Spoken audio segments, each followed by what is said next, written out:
The picture opens with an episode in which Joel is walking impressively around the city.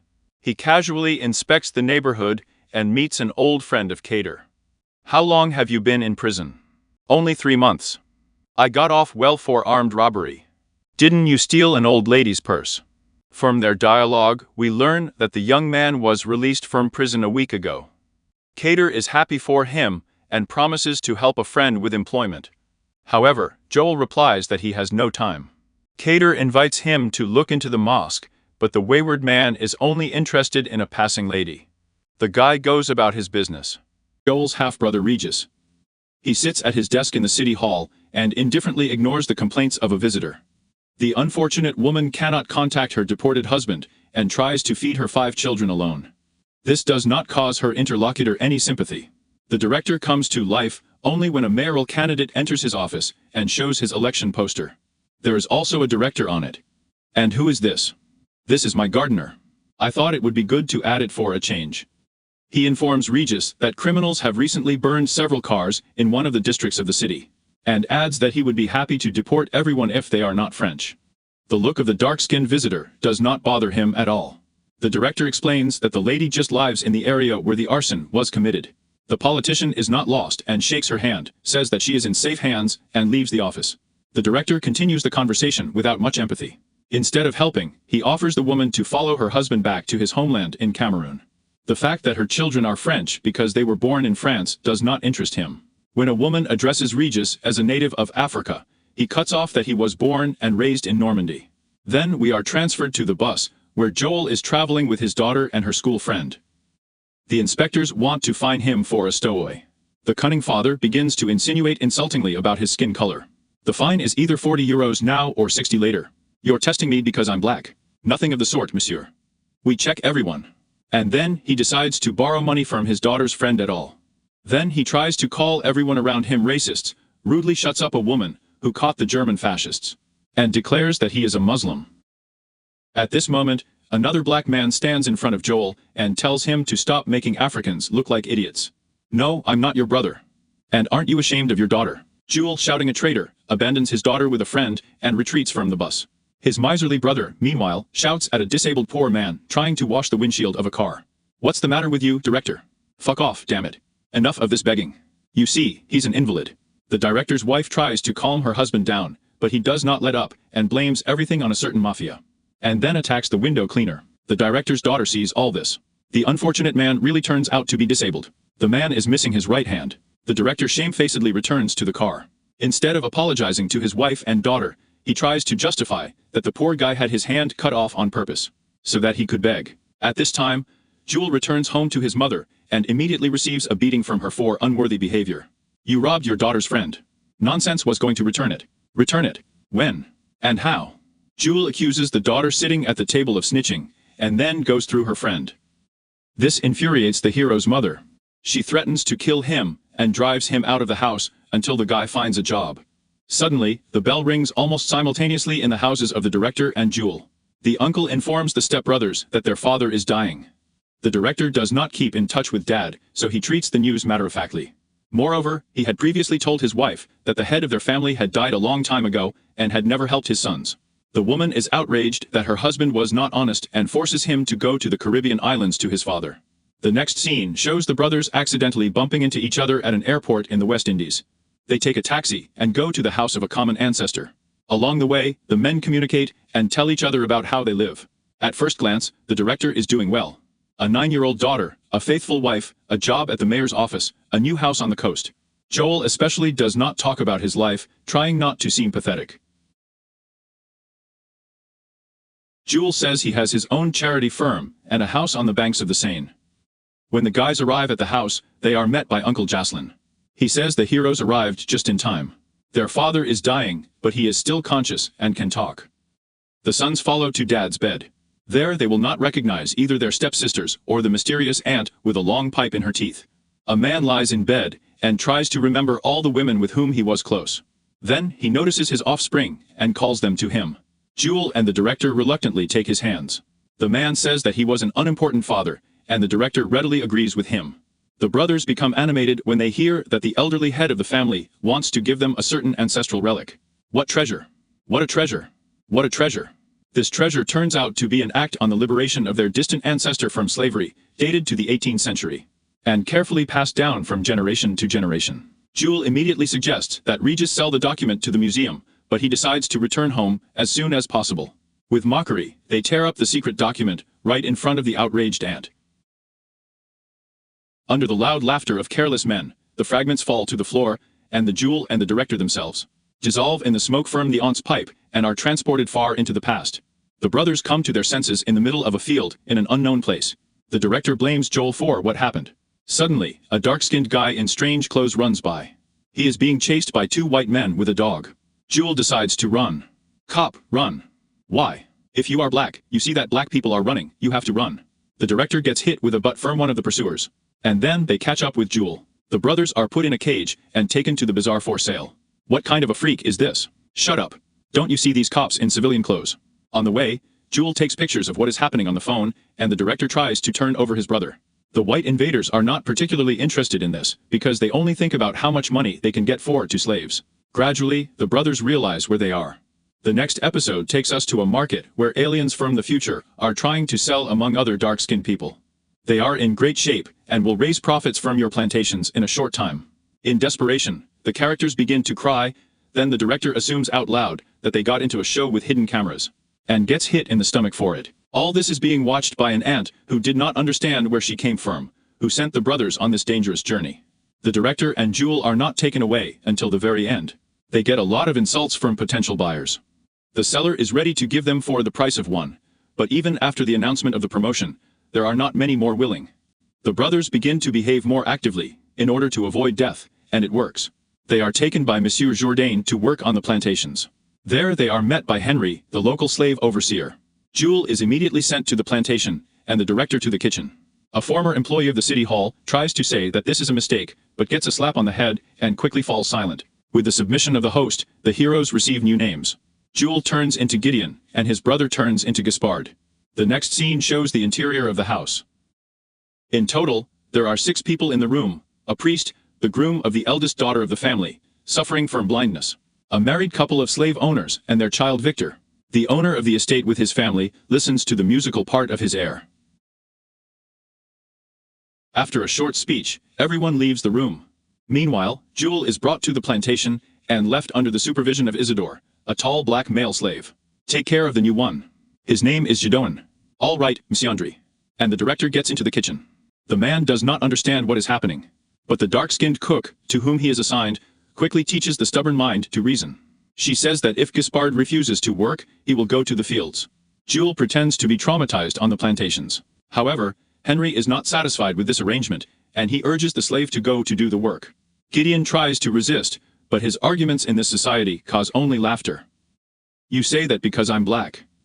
Naturally. At home at the table, Victor wants to give the rest of the food to the slaves. But his father says that he does not like to watch the boy walk around the plantations. The wife of the owner of the house adds that dark-skinned people eat other, less refined food.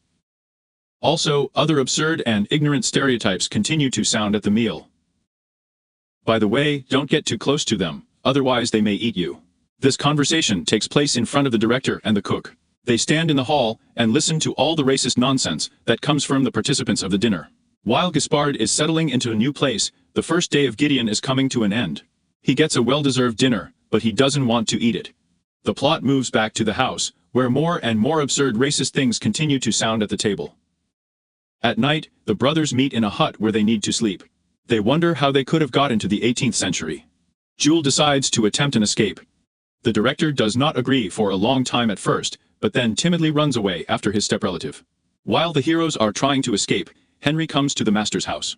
The warden came to the owner to say that everything was going well on the whole, but he would recommend chaining up Gideon, because he looks like a savage. Monsieur Jourdain almost sympathetically replies that the guy just needs time to settle in and sends Henry to bed. Finally, the groom of the blind daughter throws a humiliating joke after the warden, to the general laughter. And look out, don't wander into their hut by mistake. Meanwhile, the brothers escape into the forest. The director tells his companion that he used to be a scout. Jewel only scares him with inept screamers in response. However, the face of a savage with bright white makeup, suddenly appearing in the bushes, really scares the guys, and they start running. Their first night ends in a hut near the estate. The guys didn't have the spirit to continue their escape. In the morning, the slaves will be supervised. In this, he is helped by the blows that follow after Jules' refusal to get up. "Shut up, people are sleeping here." After awakening, the slaves gather for an impromptu sermon. A priest comes to them and tells them about Christianity and its foundations. While Regis dutifully tries to shout amen, his brother plans to make a fuss and exclaims Allah is great. The priest points out to Henry that dissent is unacceptable in their society, and Jules grabs a few heavy blows. After the spanking, Joel also shouts amen with everyone, and his brother tries to prove to the priest that according to the scriptures all people are equal. A representative of the clergy appeals to the Bible on a random page, being sure that the slaves do not know how to read. He is convinced that blacks should obey whites, but the director knows how to read, so he confidently pronounces the specified passage, and bluntly says that he is not talking about this. The priest abruptly interrupts his visit and sends the slaves to work. The man is clearly shocked by what happened, but tries not to show it. At this moment, the owner of the estate communicates with Isaac, a wandering merchant. He asks the merchant to bring him perfumes, wine for the wedding, and fabrics. Isaac forgot about the last thing, which saddens Monsieur Jourdain. However, this does not prevent him from asking for 50 coins for the already completed part of the transaction. After payment, he promises to deliver the promise. The tissue is removed after 2 days. Finally, they send mutual curses to each other in a low voice. Jules is at this moment staying on the plantation after washing. He believes that there is nothing wrong with his 2-minute delay. However, Henry, from such impudence, almost gives him cuffs. Sitter also harnesses the troublemaker, but Joel does not let up, and gets a blow from which he falls to the ground.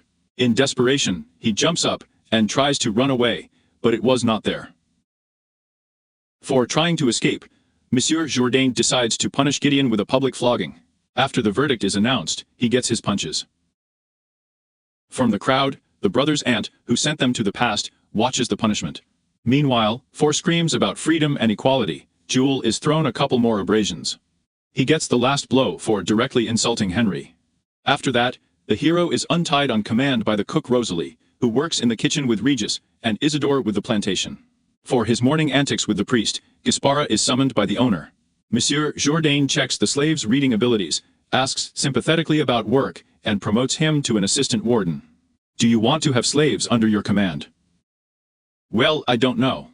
He notes that educated blacks are a rarity, and suggests that it is his lighter skin tone that makes him smarter.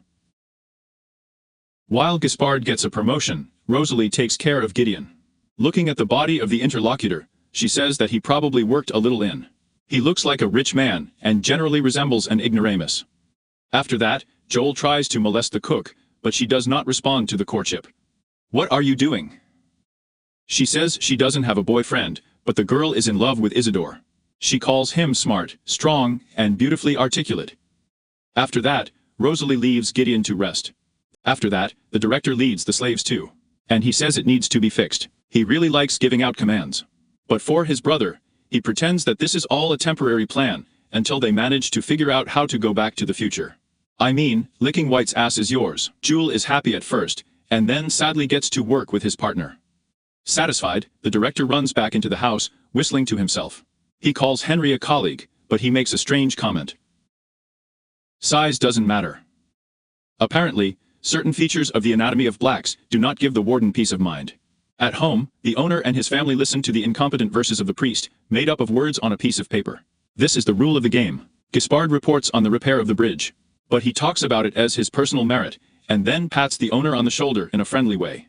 Meanwhile, it's the groom's turn to compose poetry, and he can't cope properly. At this point, the director offers his own version. Not understanding who is speaking, the owner's daughter begins to clap. But she quickly stops when her mother informs her that the author is a slave. Monsieur Jourdain explains that Gaspard is a rare intelligent black man who can read. Everyone around bursts into laughter and jokingly offers the director to play the piano. The hero sits down and starts playing. For such a freedom-loving song, in the next frame, he is sent to a public flogging. The punishment is again watched from the crowd by a mysterious aunt with a pipe and jewel. The next morning, the brothers begin the same way. They meet him near the gates of the estate, jumping into Isaac's cart. This is their second escape attempt together. Victor is watching her, but does not inform anyone about what is happening. Arriving at his destination, Isaac wakes up his unexpected passengers. It turns out that he knew all the way that he had to uninvited guests in the back. At this moment, Monsieur Jourdain dresses up to slave traders, whom we have already seen at the beginning, to capture Gideon and Gaspard. The master strictly forbids harming runaway slaves. He orders them to be delivered whole and ready to work. An explanation is needed because the hunters returned the last fugitive without legs. At the mention of this case, one of them laughs maniacally, and the second one tries to pass everything off as an accident. While Monsieur is preparing his impromptu search party, Joel and Regis communicate with Isaac. He let them go home and gave them water. It turned out that he decided to help because he feels solidarity with the guys because he is a Jew. However, Joel interrupts the peaceful dialogue with his caustic remark about Palestine. Then they begin to argue with Isaac on the topic of who has suffered more in history, blacks or Jews. The situation is heating up, and the director tries to intervene, but in the end takes the side of Joel. Hearing the slave hunters, Isaac releases the heroes through the back door of his dwelling. During a short chase through the forest, they realize that they have come to the shore of some sea or ocean.